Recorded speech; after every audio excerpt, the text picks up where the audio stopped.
Hi students, मैं सुनील कुमार से आप सभी स्टूडेंट्स का एक बार फिर से बायोटेक क्लासेस में स्वागत करता हूं। आज जैसा कि आप लोग जानते हैं स्टूडेंट्स कि हम लोग पुष्पी पाठकों में लैंगिक जनन के भाग 2 पे बात करने वाले हैं, जिसमें आज हम लोग स्टूडेंट्स पढ़ेंगे नर जनन भाग। क्या पढ़ने वाले हैं? नर जनन भाग। तो चलिए शुरू करते हैं हम पुष्पी पाठकों में लैंगिक जनन को, और जिसमें हम लोग आज पढ़ने वाले हैं नर जनन भाग। नर जनन भाग में स्टूडेंट्स अगर हम लोग बात करते हैं तो सबसे पहले हम लोगों की बात आती है कि पुंकेसर। किसकी बात आती है? पुंकेसर, क्योंकि पुंकेसर को ही हम लोग क्या कहते थे? नर जनन भाग कहते थे। किसका? पुष्प का। तो बात करते हैं पुंकेसर आपकी किससे बनती है, तो उसकी बात अगर हम लोग करते हैं कि पुंकेसर किससे बनती है, तो वो हमारा परागकोश और तंतु को मिला के हमारा बनता क्या है? पुण्यकेसर। यानी कि पुण्यकेसर जो है उसकी इकाई क्या होती है? हमारा परागकोश और तंतु होता है। यानी कि नर जनन भाग का इकाई पुण्यकेसर और पुण्यकेसर की इकाइयां कौन सी है? हमारी परागकोश और तंतु। अब बात होती है स्टूडेंट्स कि हमारे नर जनन युग्मक बनते कहाँ पे हैं। तो नर जनन युग्मक स्टूडेंट्स आपके यही परागकोश में बनने वाले हैं। लेकिन इसको देखने से पहले हम लोग ये देखेंगे कि परागकोश की संरचना अंदर से कैसे होती है। अगर उसको अंदर से देखना है स्टूडेंट, तो हम लोग क्या करते हैं? उस परागकोश का अनुप्रस्थ काट कर देंगे। लेकिन परागकोश को अनुप्रस्थ काट करने से पहले एक चीज और आप लोग जान लीजिए कि जो परागकोश आपके पुंकेसर में पाए जाते हैं वो परागकोश कैसे होते हैं?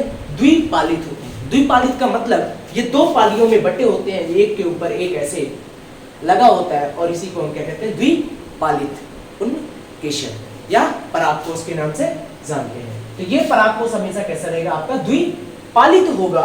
और ये जो द्विपालित परागकोश है, इसका अगर अनुप्रस्थ काट हम लोग देखते हैं स्टूडेंट, तो अंदर से जो हमें संरचना दिखाई देती है वो पीछे इस तरह से दिखाई देती है, जैसा कि आप लोग देख पा रहे हैं, जिसमें आपको दिख रहा होगा कि यहाँ पे प्रत्येक पालित, यहाँ पे ये आपका एक पालित है, ये आपका दूसरा पालित है। अब ये जो प्रत्येक पालित है उसको देख रहे होंगे आप कि कैसे ये द्विकोष्ठी है। यानी कि उन प्रत्येक पालित में आपके क्या दिख रहे हैं? 2 कोष्ठ दिख रहे हैं। यानी कि हम ये कह सकते हैं कि परागकोश जो होते हैं वो द्विपालित होते हैं। क्या होते हैं? द्विपालित होते हैं। लेकिन उनका प्रत्येक पालित कैसा होता है? द्विकोष्ठी होता है। यानी कि हम लोग ये स्टूडेंट्स कह सकते हैं कि जो परागकोश होता है, जब उसका प्रत्येक पालित द्विकोष्ठी है, तो पूरे परागकोश में कितने कोष्ठ होंगे? चतुष्कोष्ठी होंगे। यानी कि 4 कोष्ठी पाई जाएगी, जिसकी वजह से हम लोग परागकोश को चतुष्कोष्ठी संरचना कहते हैं। यानी कि चतुष्कोष्ठी संरचना उसमें पाई जाती है, ऐसा हम लोग कहते हैं। लेकिन अब स्टूडेंट्स बात आती है कि ये चतुष्कोष्ठी संरचना कहलाती क्या है। तो स्टूडेंट देखिए, यहाँ पे हमने नोट में लिख रखा है कि परागकोश एक 4 दिशी चतुष्कोष्ठी संरचना होती है, जिसमें 4 कोनों पर लघु बीजाणुधान समाहित होती है।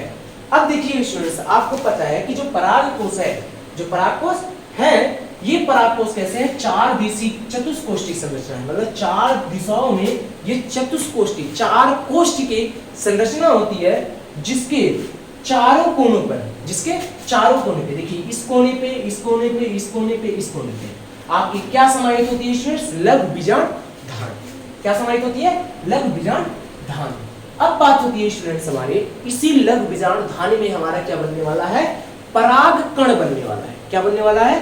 परागकण बनने वाला है, जिसमें उपस्थित, यानी कि जिसमें पाया जाएगा आपका नर जनन युग्मक। क्या पाया जाएगा? नर जनन युग्मक उसी परागकण के अंदर होते हैं। परागकण जो होते हैं वो एक वाहक कारक की तरह काम करते हैं। आपके आगे हम लोग सारी चीजें पढ़ेंगे। लेकिन स्टूडेंट्स अभी हम लोग परागकोश को देख रहे हैं, तो परागकोश को हमने देखा कि द्विपालित होते हैं और कैसे होते हैं? 4 कोष्ठी होते हैं। लेकिन प्रत्येक पालित इनका कैसा होता है? द्विकोष्ठी होता है। ये क्या है? द्विकोष्ठी। प्रत्येक पालित इनका होता है द्विकोष्ठी। ये याद रखिएगा हमेशा, प्रत्येक पालित जो होगा वो द्विकोष्ठी होगा, न कि पूरा परागकोश। प्रत्येक पालित आपका कैसा होगा? द्विकोष्ठी होगा। और अगर हम लोग पूरे परागकोश की बात करें तो वो कैसा होगा? चतुष्कोणीय संरचना होती है। यानी कि 4 कोष्ठी पाए जाते हैं उसमें। कितने को कोष्ठी पाए जाते हैं? 4 कोष्ठी पाए जाते हैं। अब स्टूडेंट्स बात करते हैं हम लोग इनकी इस लघु बीजाणुधान की संरचना की। किसकी बात करते हैं? इस पूरे लघु बीजाणुधानी संरचना की अगर बात करते हैं स्टूडेंट, तो हमें क्या देखते हैं कि हम लोग इसको जूम करके देखते हैं। क्या करके देखते हैं? जूम करके देखते हैं, तो हमें दिखाई देता है कि ये जो लघु बीजाणुधान की संरचना है उसमें आपको 4 लेयर दिखाई देती है। क्या दिखाई देती है?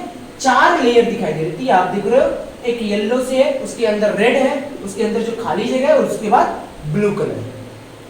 आप देख रहे हो कि चारों कोष्ठी को चारों तरफ क्या है? 4 अस्तर बने हुए हैं। क्या बने हुए? 4 अस्तर।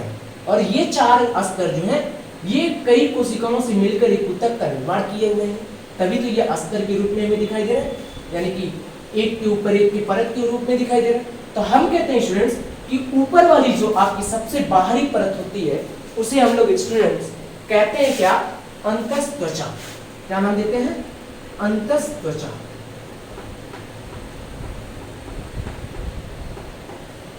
ठीक है, अंदर वाला जो रेड कलर का आपको दिख रहा है दूसरा, ये आपकी कहलाती है अंतस्थिसियम।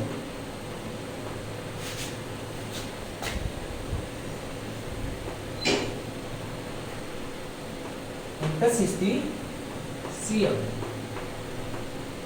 ठीक है, अब बात आती है हमारे स्टूडेंट्स खाली जगह की। ये जो आपकी खाली जगह बच रही है, ये इतनी जगह, इस खाली जगह को हम लोग यहाँ पे, अब यहाँ पे आपको खाली दिख रहा है क्योंकि हमने इसको कलर नहीं किया, लेकिन एक्चुअली में होता क्या स्टूडेंट्स, ये पूरा ऊतक होता है। क्या होते हैं, पूरे ऊतक होते हैं। अभी जब हम लोग इसको यहाँ पे जूम करके देखेंगे तो वहां पे देखेंगे ये जो आपको दिख रहा है, ये आपका क्या होता है, इसका मध्य परत होता है। क्या होता है, मध्य परत होता है, यानी कि 4 परतों में से तीसरी परत जो होती है वो क्या होती है, उसकी मध्य परत होती है। और लास्ट में जो इसके अंदर सबसे अंदर वाली परत होती है इसे हम लोग क्या नाम देते हैं, टेपिटम। क्या नाम देते हैं स्टूडेंट्स, टेपिटम। ब्लू कलर वाले जो परत दिख रहे हैं ये कौन से हैं, इसके टेपिटम। क्या है, टेपिटम। और इसी टेपिटम के अंदर, इसी टेपिटम के अंदर आपको दिख रहा होगा कि बीजाणु जनक ऊतक पाए जाते हैं। क्या पाए जाते हैं, बीजाणु जनक ऊतक पाए जाते हैं। क्या पाए जा रहे हैं स्टूडेंट्स, बीजाणु जनक ऊतक। क्या पाए जाते हैं, बीजाणु जनक ऊतक।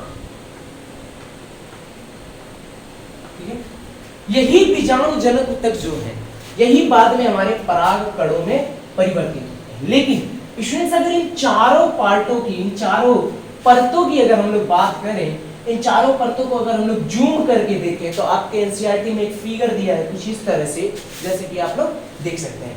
आपको स्टूडेंट्स एक चीज और यहाँ पे याद रखनी है कि ये जो बीजाणु जनक ऊतक होते हैं, इन्हीं बीजाणु जनक ऊतक को हम लोग कहते हैं कि इनकी जो प्रत्येक कोशिका है, बीजाणु जनक ऊतक की प्रत्येक जो कोशिका है जो आपको दिख रही है एक दूसरे से अलग, वो कोशिका जो प्रत्येक कोशिका होती है वही प्रत्येक कोशिका क्या बनाती है, हमारे लघु बीजाणु मात्र जनक कोशिका बनाती है। क्या बनाती है, लघु बीजाणु मात्र कोशिका कहलाती है, जिसे हम लोग पराग कण मात्र कोशिका के नाम से भी जानते हैं। क्योंकि यही जो लघु बीजाणु जनक ऊतक है, जनन ऊतक है, जनन होगा सॉरी, लघु बीजाणु जनन ऊतक होगा। ठीक है, लघु बीजाणु जनन ऊतक जो होते हैं यही लघु बीजाणु जनक ऊतक।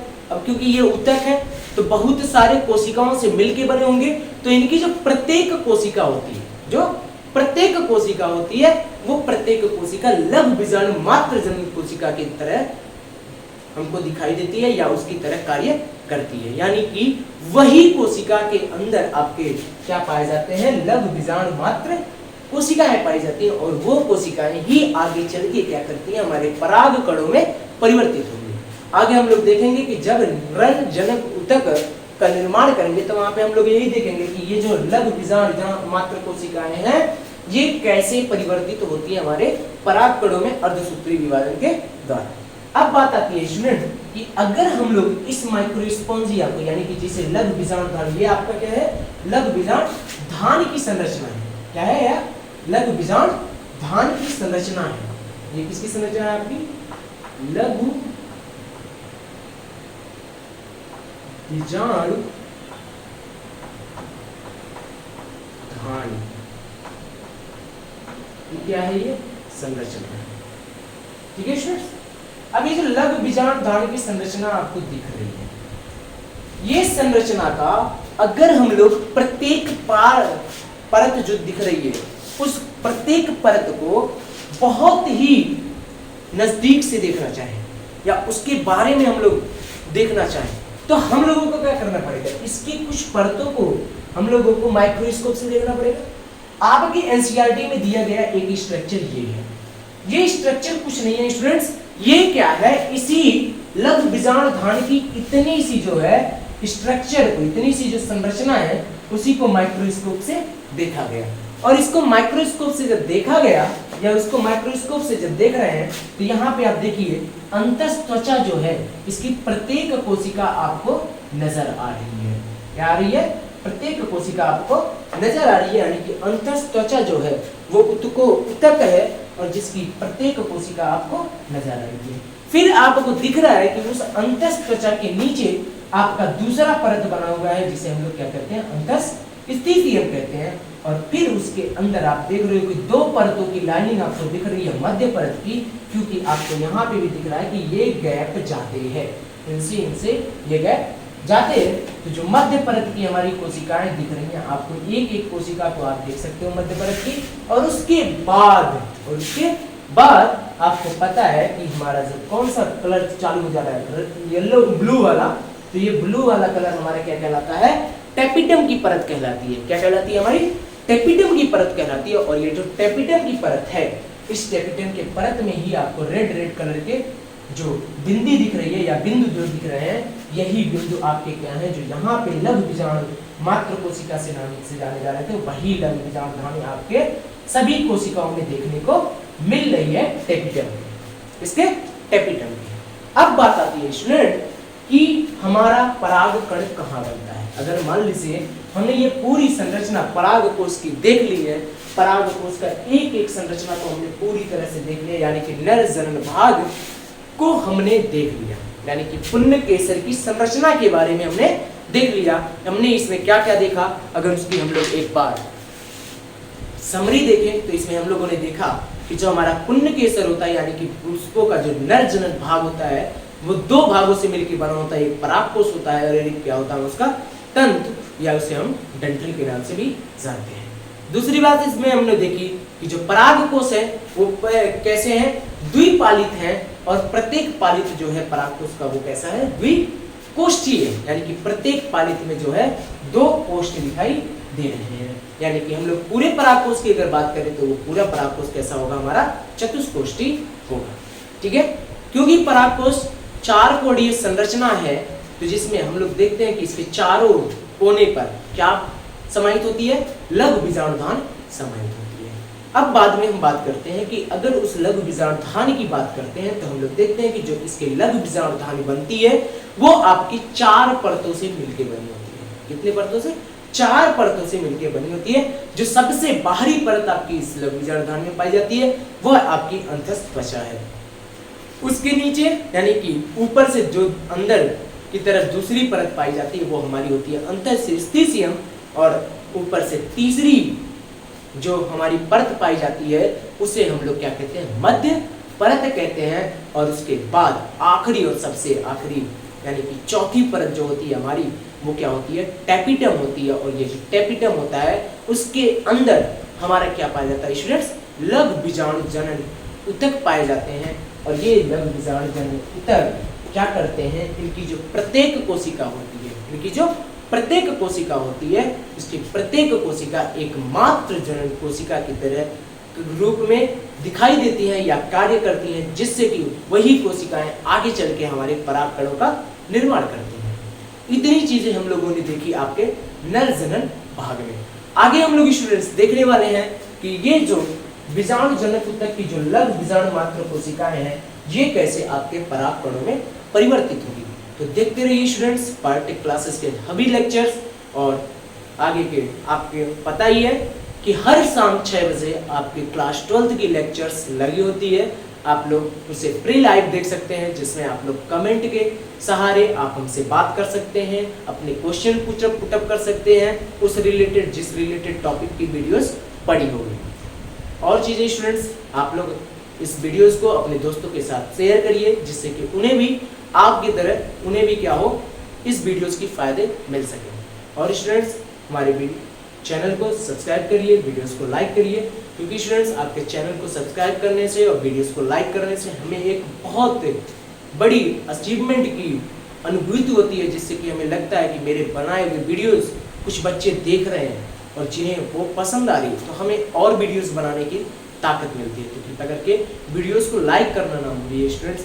तो आज के लिए बस इतना ही, आगे देखते हैं हम लोग कल किसके बारे में, लघु बीजाणु धानी से में कैसे हमारे परागकण का निर्माण होगा, या परागकण का निर्माण कैसे होगा, जिसमें हम लोग ये देख सकते हैं नर जनन युग्मक का बनना। आज हम लोगों ने क्या देखा, नर जनन भाग देखे। क्या देखे हम लोगों ने, नर जनन भाग देखा, जिसमें हम लोगों ने नर जनन भाग के संरचनाओं के बारे में बात की। Thank you.